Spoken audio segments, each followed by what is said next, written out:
মোৰ প্ৰথম প্ৰতিক্ৰিয়াটো এটাই যে গৌৰৱ গগৈ যদি সঁচাকৈ পাকিস্তানৰ এজেণ্ট হয় তেতিয়াহ'লে তেওঁক আজিয়ে জেলত ভৰাব লাগে আৰু জেলত ভৰাই তেওঁ যাতে জীৱনত কেতিয়াও ওলাব নোৱাৰে, আকৌ যাতে পাকিস্তানক কেতিয়াও সহায় কৰিব নোৱাৰে তাৰ কাৰণে ব্যৱস্থা কৰিব লাগে যদি পাকিস্তানৰ এজেণ্ট হয়। কিন্তু যদি পাকিস্তানৰ এজেণ্ট নহয় আৰু আমাৰ হিমন্ত বিশ্ব শৰ্মাই তৈয়াৰ কৰা এজন নাটকৰহে এজেণ্ট, তেতিয়াহ'লে বেহেৰবাৰী আউটপোষ্ট চোৱাৰ নিচিনাকৈ আমি মাজে মাজে এনেকুৱা ধৰণৰ প্ৰেছ মিটবিলাকে চাই থাকিম আৰু হয়নে নহয় আপোনালোকে কওক।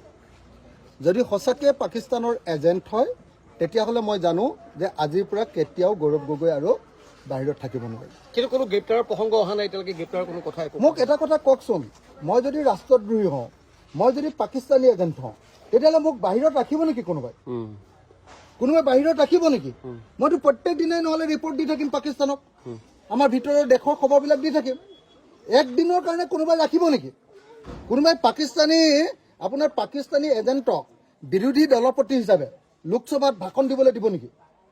আপোনালোকে নিজে কওক। তেতিয়াহ'লে মইতো ভাবোঁ যে যদি গৌৰৱ গগৈ পাকিস্তানী এজেণ্ট হয় তেতিয়াহ'লে 1 নম্বৰ কথা আজিয়ে গ্ৰেপ্তাৰ কৰিব লাগিব, 2 নম্বৰ কথা তেওঁ সাংসদ পদ কেঞ্চেল হ'ব লাগিব, তেওঁ কংগ্ৰেছ দলৰ বিৰোধী উপদলপতি হিচাপে যিটো পদত আছে সেই পদৰ পৰা চৰকাৰে খেদাৰ ব্যৱস্থা কৰিব লাগিব আৰু তেওঁক চিৰজীৱনৰ কাৰণে এনেকুৱাকৈ জেলত দিব লাগিব বা ফাঁচি দিব লাগিব যাতে কোনো দিন অসমৰ কোনো মানুহ, ভাৰতৰ কোনো মানুহে যাতে কেতিয়াও কোনো পধ্যে যাতে এনেকুৱা পাকিস্তানৰ এজেণ্টগিৰি কৰিব নোৱাৰে। কিন্তু যদি গ্ৰেপ্তাৰ নকৰে তেতিয়াহ'লে কি বুলি ক'ম? আৰে মোক যদি আপুনি গম পালে যে মই পাকিস্তানৰ এজেণ্ট, মই পাকিস্তানক খবৰ দি থাকোঁ, তেতিয়াহ'লে মোক আৰু এজেণ্টগিৰি কৰিবলৈ সময় দি থাকিব নেকি আপুনি? আমাৰ দেশৰচোন চব খবৰে দি দিব এনেকৈ, হয়নে নহয় কওক? সেইকাৰণে মই কৈছোঁ যে হিমন্ত বিশ্ব শৰ্মাৰ বেহাৰবাৰী আউটপোষ্ট এই থিয়েটাৰখন, এই চিনেমাখন চাই আমনি লাগিছে। মইতো বেহাৰবাৰী আউটপোষ্ট অকল জেলত থাকোঁতেহে চাইছিলোঁ। জেলত ওলোৱাৰ পাছত মন নাযায়, এই একেকেইটা কথাকে দি থাকে, একেকেইটা কাহিনীয়ে দি থাকে। একেখন চিৰিয়েল কিমান চাই থাকিম আৰু মানুহকেইটাই নতুন বুদ্ধিদীপ্ত কথাও ক'ব পৰা নাই। একেকেইটা কথাই।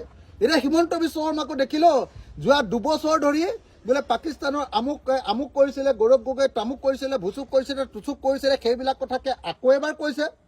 আকৌ সেইবিলাক কথা ক'বৰ কাৰণে দিল্লীৰ পৰা 30 জন সাংবাদিকক এৰোপ্লেনত লৈ আহিছে, 5 ষ্টাৰ হোটেলত খুৱাইছে, বোৱাইছে, পিন্ধাইছে আৰু পইচাও দিছে যদি সেইটোও নাজানো, কি দিছে সেইটোও নাজানো। আৰু কালি পীযুষ হাজৰিকাই গোটেইবিলাক অসমৰ টিভিৰ মালিকবিলাকলৈ ফোন কৰিছে, আজি চবতে লাইভ দিব লাগিব বোলে। আৰু শুনিছোঁ বোলে পইচাৰ টোপোলা এটাও ভূঞা বুলি ল'ৰা এটাৰ হাতত দি পঠিয়াইছে। এইবিলাক কৰি আছে। যদি পাকিস্তানৰ এজেণ্ট হয় তেতিয়াহ'লে গৌৰৱ গগৈক আজিয়ে ধৰিব লাগে, গ্ৰেপ্তাৰ কৰিব লাগে, জেলৰ পৰা ওলাব নোৱাৰা কৰিব লাগে, আৰু যদি হয় তেতিয়াহ'লে বেলেগ একো নহ'লেও ৰাজপথত দি দিব লাগে, আমি তেওঁক ফাঁচি দি দিম। হয়নে নহয়? লাট পোষ্টত আমি ফাঁচি দি দিম। আৰু হিমন্ত বিশ্ব শৰ্মাই, মই এটা কথা মানে এইবিলাক কথা ভাল নালাগে, এনেকুৱা ৰাজনীতিবিলাক ভাল নালাগে। যদি পাকিস্তানৰ এজেণ্ট হয় তেওঁক গ্ৰেপ্তাৰ কৰক, আজিয়ে গ্ৰেপ্তাৰ কৰক। আকৌ বোলে পাকিস্তানৰ এজেণ্ট বুলি গম পালোঁ, এইটো বোলে আকৌ অমিত শ্বাহে চাব, এইটো বোলে আকৌ গৃহ বিভাগে চাব, এইটো বোলে NIA চাব। আৰে ভাই, NIA চোৱাৰ আগতচোন গোটেই পাকিস্তান যোৱা 2 বছৰ ধৰি আকৌ বিধানসভাৰ পৰা সংসদলৈও গৈছে, ভাষণো দিছে। সংসদৰ আকৌ গৃহ বিভাগৰ কমিটিটো আছে, আৰু তাৰপিছত কৈছে যে গৌৰৱ গগৈ পাকিস্তানৰ এজেণ্ট। আৰু পাকিস্তানৰ এজেণ্ট এজনক গৃহ বিভাগৰ কি কমিটি, সংসদ কমিটিত সোমোৱাই থৈছে। বিৰোধী দলৰ উপদলপতি পাতি থৈছে, সংসদৰ সাংসদ পাতি থৈছে। এইটো পাগলাইহে এনেকুৱা কথা কয়, পাগলা মানুহে এনেকুৱা কথা কয়। গতিকে সঁচাকৈ যদি গৌৰৱ গগৈ সঁচাকৈ পাকিস্তানৰ এজেণ্ট, আজিয়ে ধৰক, আজিয়ে গ্ৰেপ্তাৰ কৰক, আজিয়ে ফাঁচি দিয়ক, আৰু নহ'লে বা আজিয়ে পাকিস্তানলৈ তেওঁক ঘূৰাই পঠিয়াই দিয়ক, হয়নে নহয়? আমি এনেকুৱা নাটক চাই নাথাকোঁ। বেহাৰবাৰী আউটপোষ্ট চোৱাৰ বয়স মোৰ গুচি গ'ল। এতিয়া আৰু মই বেহাৰবাৰী আউটপোষ্ট চাব নোৱাৰোঁ। জেলত থাকোঁতে, ফ্ৰী হৈ থাকোঁতে অকণমান চাইছিলোঁ, 2খন ভাল পাইছিলোঁ। তাৰপিছত একেখিনি এক্টিং, একেখিনি কথা, একেখিনি নাটক, সেইখিনি বস্তু চাই থাকিবলৈ মন নাযায়।